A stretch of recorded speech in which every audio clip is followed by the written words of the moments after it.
من الشيطان الرجيم بسم الله الرحمن الرحيم هنالك دعا زكريا ربه قال رب هب لي من لدنك ذرية طيبة إنك سميع الدعاء فنادته الملائكة وهو قائم يصلي في المحراب أن الله يبشرك بيحيى مصدقا بكلمة من الله وسيدا وحصورا ونبيا من الصالحين صدق اللہ العظیم۔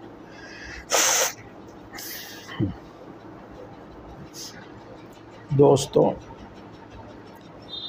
اللہ تبارک و تعالیٰ قرآن پاک میں پہلے نیک لوگوں کے قصے بیان کرتے ہیں، انبیاء کرام علیہم السلام کے قصے بیان کرتے ہیں، اور اس کا مقصد ہوتا ہے عبرت حاصل کرنا، نصیحت حاصل کرنا۔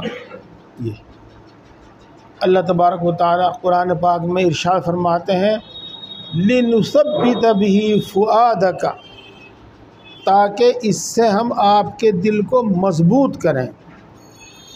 یہ قصے سن کر آدمی کا دل مضبوط ہوتا ہے۔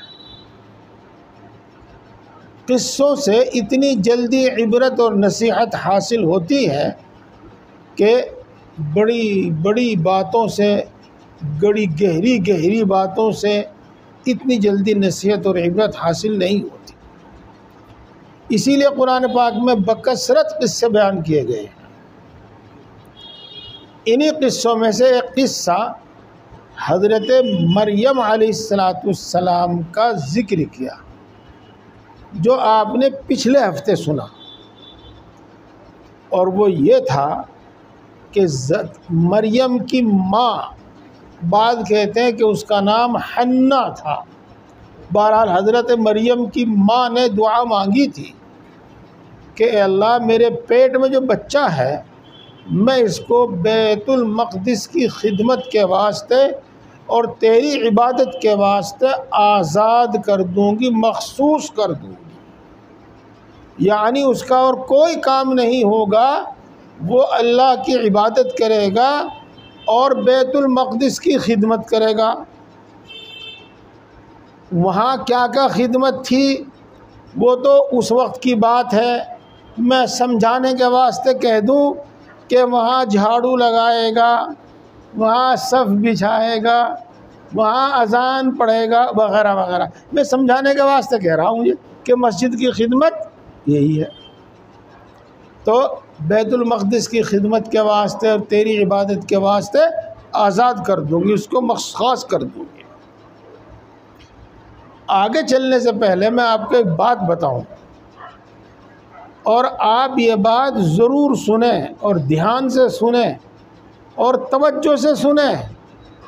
میں پوری امید کے ساتھ کہتا ہوں کہ آپ میری باتیں سنیں گے تو عمل کریں نہ کریں، لیکن بہرحال عقیدہ اور سوچ آپ کی اتنی صحیح ہو جائے گی کہ آپ کسی کے بہکائے میں نہیں آنے گے۔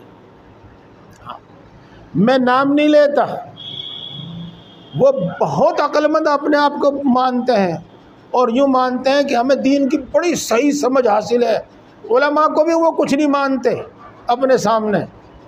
جی ہاں، حضرت جی بن بیٹھے ہیں، وہ داعی اسلام نہ معلوم کیا کیا بن بیٹھے ہیں، وہ ذرا سی چیز میں یہ، اور وہ بڑے بڑے اعتراض کرتے ہیں علماء پر، اولیاء اللہ پر۔ ان میں سے ایک اعتراض یہ ہے کہ بھلا ان مولویوں کو بھی دیکھا وہ حجروں میں پڑھے، بس مسجدوں میں پڑھے، بس مدرسوں میں پڑھے۔ ارے انبیاء کا کام یہ تھوڑا ہی تھا، صحابہ کا کام یہ تھوڑا ہی تھا۔ میدان میں رہنا چاہیے، دین کی خدمت کرنی چاہیے، قوم کی خدمت کرنی چاہیے۔ بڑا لمبا لیکچر دیں گے بھائی وہ۔ ہاں، تو میرے دوستو سنو، اللہ کے بندوں میں ہر قسم کے آدمی ہیں۔ ان میں سے ایک قسم ایسی بھی ہے جن کا کام بس اللہ کی عبادت ہی ہوتا ہے۔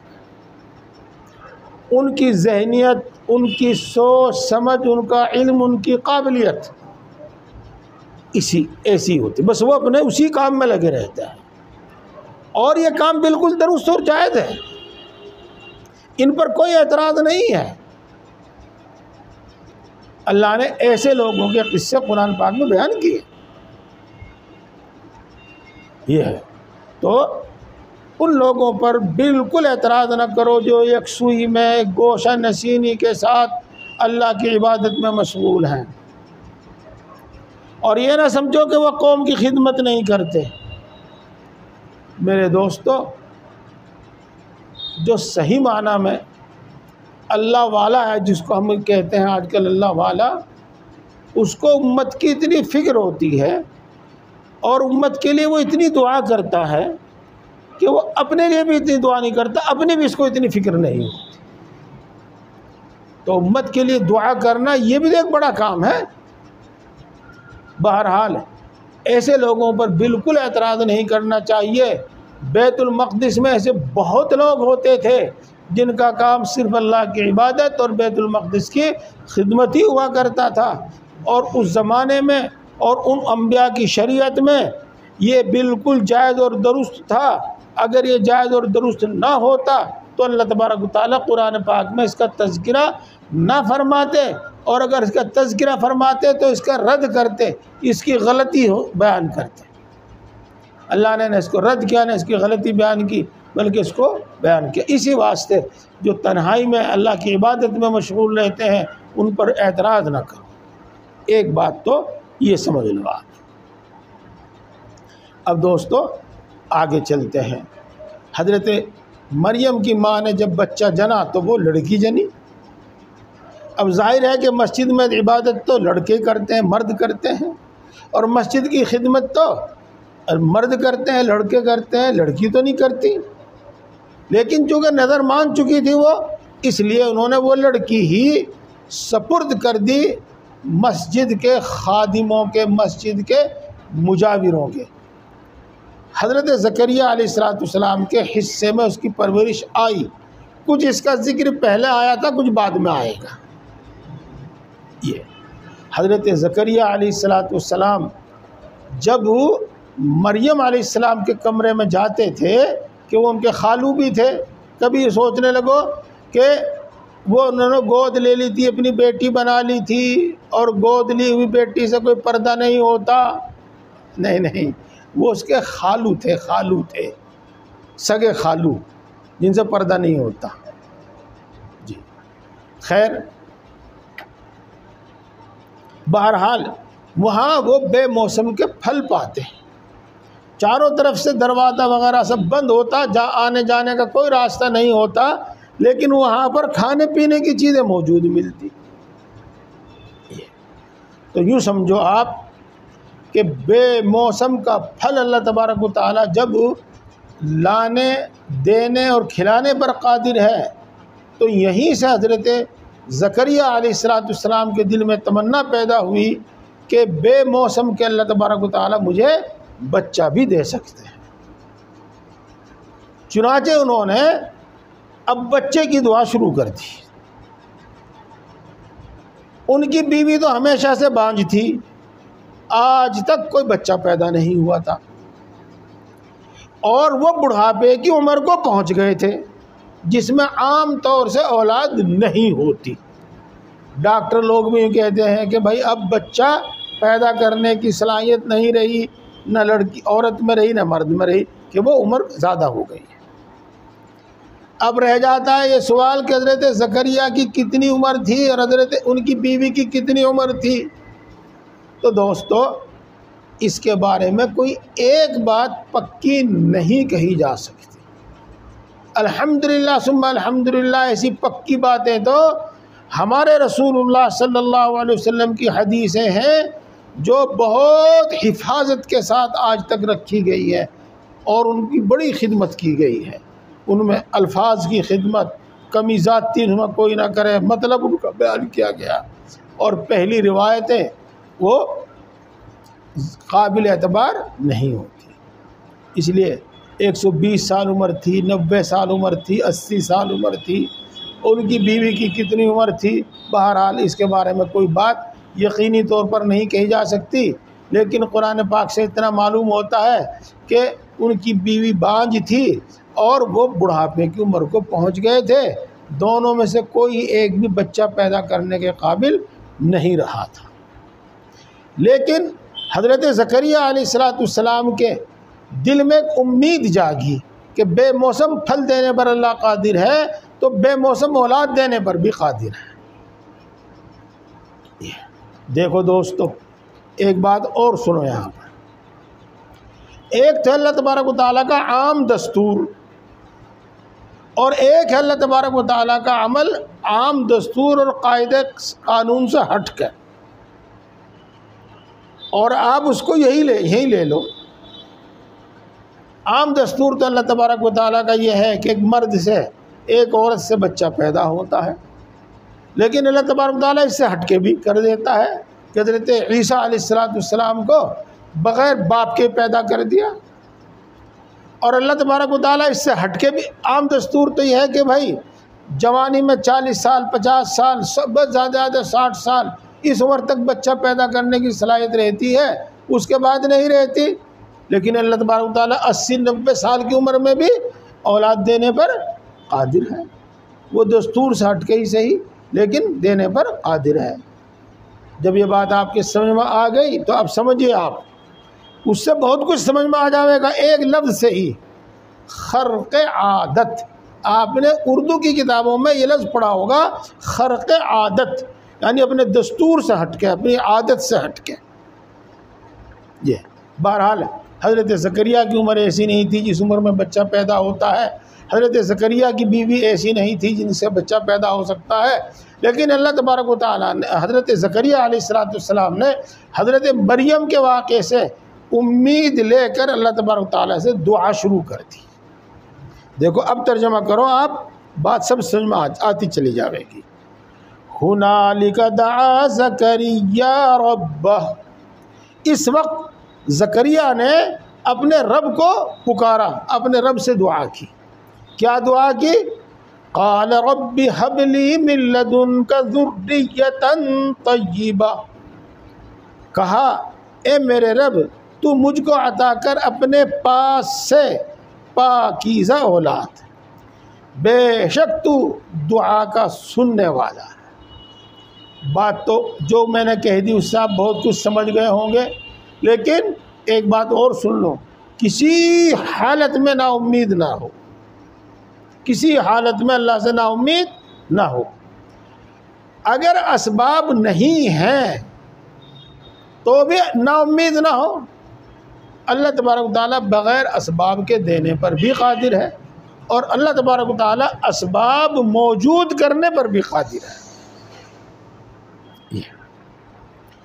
چنانچہ حضرت زکریا نے دعا کی، اب نہ معلوم انہوں نے 2 دن دعا کی، 10 دن دعا کی، 10 مہینے دعا کی، بہرحال دعا کی، اللہ بہتر جانے کتنے دن دعا کی، یہاں تو کوئی ایسی تفصیل بیان نہیں کی، لیکن اللہ تبارک و تعالیٰ نے ان کی دعا قبول کر لی۔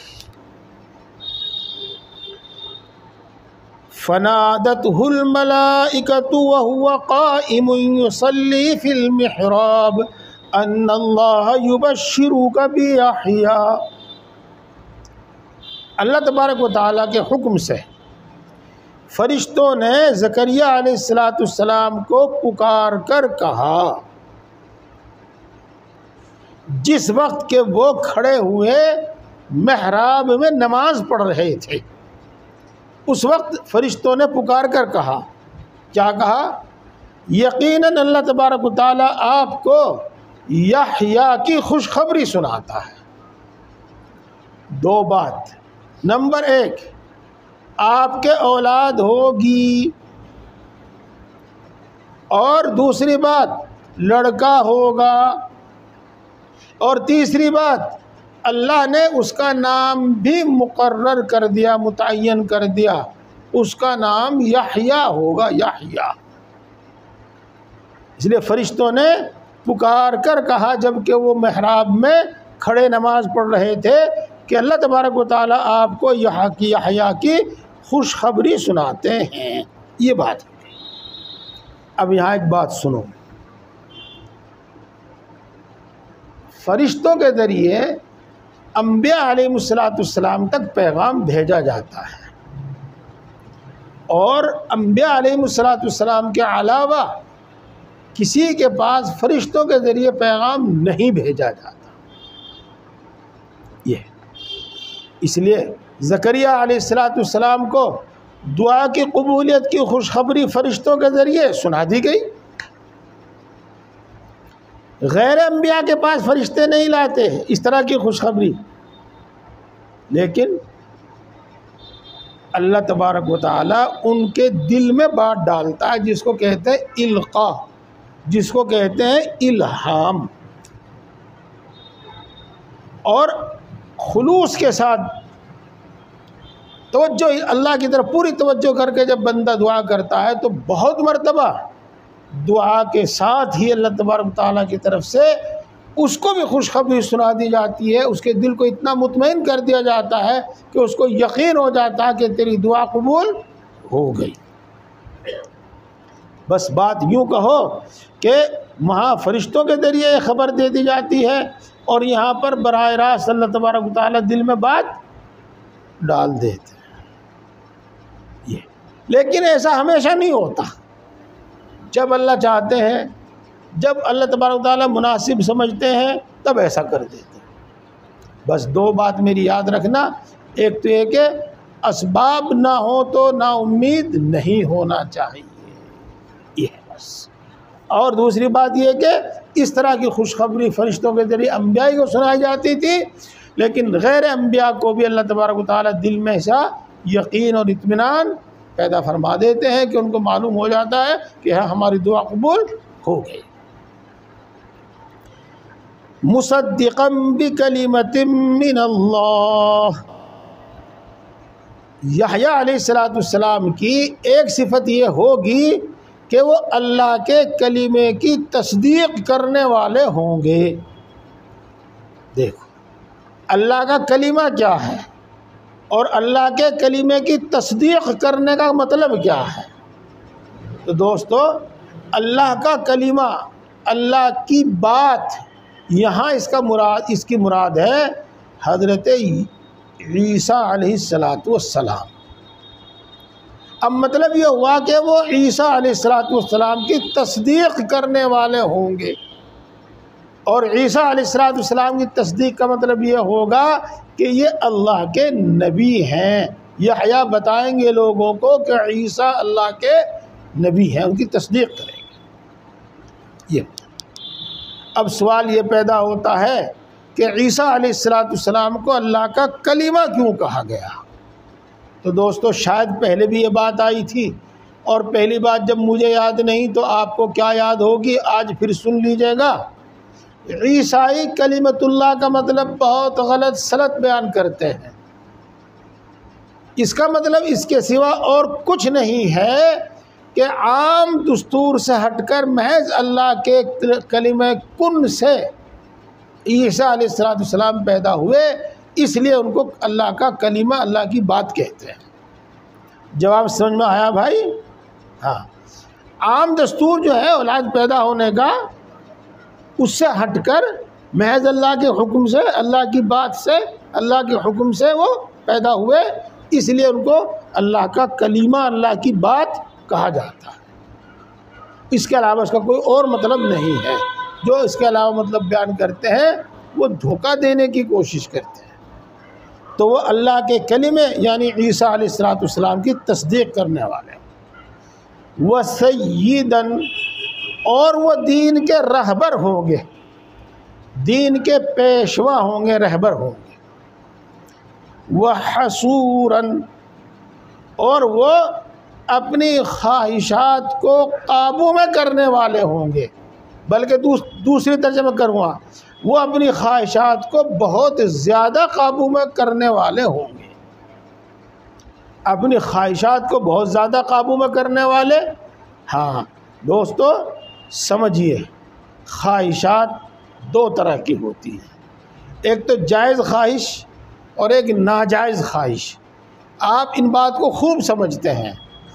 ناجائز خواہش کو تو پورا کرنے کی اجازت ہے ہی نہیں، اور جو جائز خواہش ہے نا ان میں بھی سب خواہشیں پوری نہیں کرنی چاہیے، بلکہ جن کے بغیر کام چل جاوے ان خواہشوں کو نہ پورا کرو، بلکہ اپنی خواہشات کو کم سے کم رکھو۔ یہ انسان کے واسطے بہت ہی زیادہ اچھی بات ہے، بہت ہی نفع کی بات ہے۔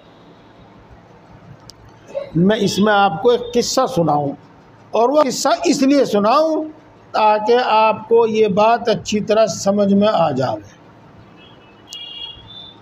حضرت مولانا اشرف علی صاحب تھانوی نور اللہ مرقدہ یہ قصہ بیان کرتے ہیں۔ حضرت مولانا مسیح اللہ خان صاحب جلال آبادی ہم کو سناتے ہیں کہ جامع مسجد کے دروازے پر ایک شخص بیٹھا ہوا ہے اور وہ یوں کہہ رہا ہے کہ نہ تو میرا خدا نہ میں تیرا کہنا مانوں۔ یہ کہہ رہا ہے بیٹھا ہوا، نہ تو میرا خدا اور نہ میں تیرا کہنا مانوں، یہ کہہ رہا ہے وہ بیٹھا ہوا۔ ہر آدمی جو بھی اس کے پاس سے گزرتا اس کی بات سنتا، کوئی کچھ کہتا کوئی کچھ کہتا، آپ اپنی سمجھ کے اعتبار سے۔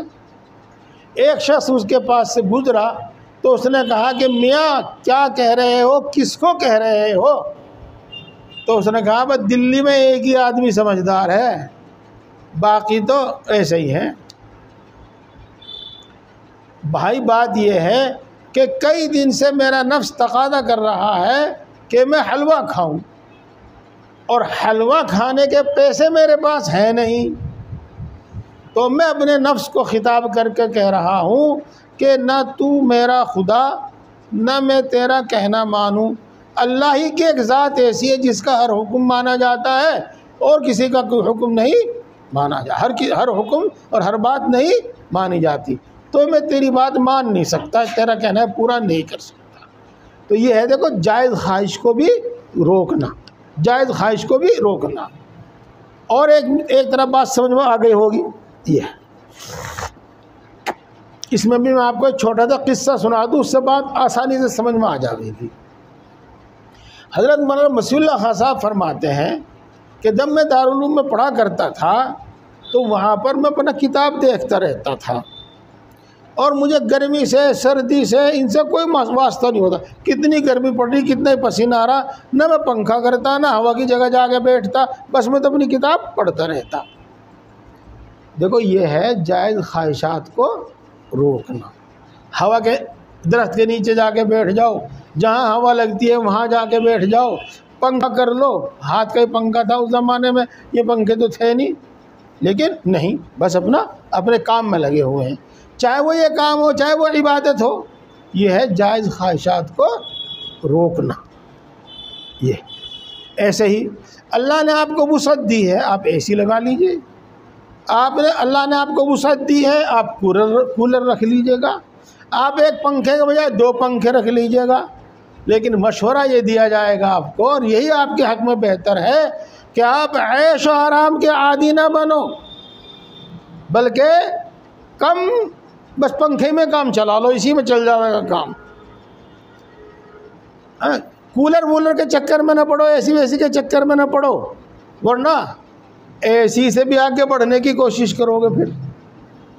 تو اپنی خواہشات کو کم کرنا، جائز خواہشات کو کم کرنا یہ ایک پسندیدہ چیز ہے، اور ناجائز خواہشات کو پورا کرنا یہ تو بالکل ہی جائز نہیں ہے، ان کو تو ہر حال میں چھوڑ دینا چاہیے۔ تو وہ حصور تھے، اپنی جائز خواہشات کو بھی روکنے والے تھے۔ جائز خواہشات میں سے خواہش یہ ہے کہ آدمی نکاح کرے اور نکاح کے ذریعے جائز طریقے پر اپنی وہ خواہش پوری کرے، لیکن حضرت یحییٰ علیہ السلام نے نکاح بھی نہیں کیا۔ اللہ تبارک و تعالیٰ اس پر ان کی تعریف فرما رہے ہیں کہ وہ اپنی خواہشات کو بہت روکنے والے ہیں۔ اب یہاں سوال پیدا ہوتا ہے کہ نکاح تو سنت ہے، اور ہمارے نبی حضرت صلی اللہ علیہ وسلم نے تو 11 نکاح کیے ہیں، بیک وقت آپ کے نکاح میں 9 عورتیں رہی ہیں، تو پھر نکاح نہ کرنے پر تعریف کیوں کی جا رہی ہے؟ تو دیکھو علماء کرام حضرت یحییٰ علیہ السلام کے بارے میں فرماتے ہیں کہ اللہ کا خوف اور آخرت کا خوف ان پر اتنا غالب رہتا تھا کہ وہ اپنے جسم کی ابھی بھی پرواہ نہیں کرتے تھے۔ تو جس شخص پہ اللہ کا اتنا خوف غالب رہے اور آخرت کا اتنا خوف غالب رہے تو ظاہر بات ہے کہ وہ کہاں اس پر قادر ہے کہ وہ بیوی کو رکھے اور اس کے حقوق ادا کرے۔ یہ آپ نے نہ سنا ہو تو میں بتا دوں، حضرت یحییٰ علیہ السلام بہت چھوٹے بچے تھے، ان کی ماں نے چولہے میں آگ جلائی تو معلوم ہے آپ کو کہ چھوٹی چھوٹی کرسی اور چھوٹی چھوٹی لکڑی پہلے چولہے میں رکھی جاتی ہیں، ان میں آگ جلائی جاتی ہے، پھر بڑی لکڑیاں اس میں رکھی جاتی ہیں۔ تو ان کی ماں نے بھی ایسا ہی کیا، تو یحییٰ رونے لگے اور بہت زار و قطار رونے لگے۔ ان کی ماں نے پوچھا تو کہیں گے ایسا نہ ہو کہ میرا بچپنے میں ہی انتقال ہو جاوے اور اللہ تبارک و تعالیٰ جہنم کی آگ دہکانے کے واسطے بچوں کو پہلے اس میں ڈالے، جیسے چھوٹی لکڑیاں پہلے ڈالی جاتی ہیں تنور میں یا چولہے میں، تو ایسا نہ ہو کہ اللہ تبارک و تعالیٰ جہنم کی آگ دہکانے کے واسطے بچوں کو اس میں ڈالے۔ تو یہ خوف کی وجہ سے، تو لہذا ان پر اللہ کا خوف اتنا غالب تھا، اللہ کا دھیان اتنا تھا کہ وہ دنیا کے اور دوسرے کسی کام کے قابل تھے ہی نہیں۔ اس پر اس کی تعریف کی رہی ہے، وہ حصورا و نبیًا، اور اللہ تبارک و تعالیٰ نے ان کو نبی بھی بنایا۔ دیکھو نبی کس کو کہتے ہیں؟ نبی اس کو کہتے ہیں جس کے پاس اللہ تعالیٰ اپنا پیغام فرشتے کے ذریعے بھیجتا ہے، اس کو نبی کہتے ہیں۔ یہ ہے، اور نبوت یہ کسی محنت سے نہیں ملتی، عبادت کی کثرت سے، علم کی کثرت سے نہیں ملتی، یہ محض اللہ تبارک و تعالیٰ کا عطیہ ہے جس کو اللہ تبارک و تعالیٰ عطا فرما۔ تو وہ نبی بھی تھے، من الصالحین، اور وہ انتہائی سنجیدہ قسم کے انسان تھے، سنجیدہ قسم کے انسان، بہت اچھے انسان۔ یہ تعریف فرمائی ہے۔ اللہ اکبر، اللہ اکبر۔ چلیے باقی بات انشاءاللہ پھر اگلے ہفتے ہوگی۔ اللہ تبارک و تعالی ہم سب کو سمجھ اور عمل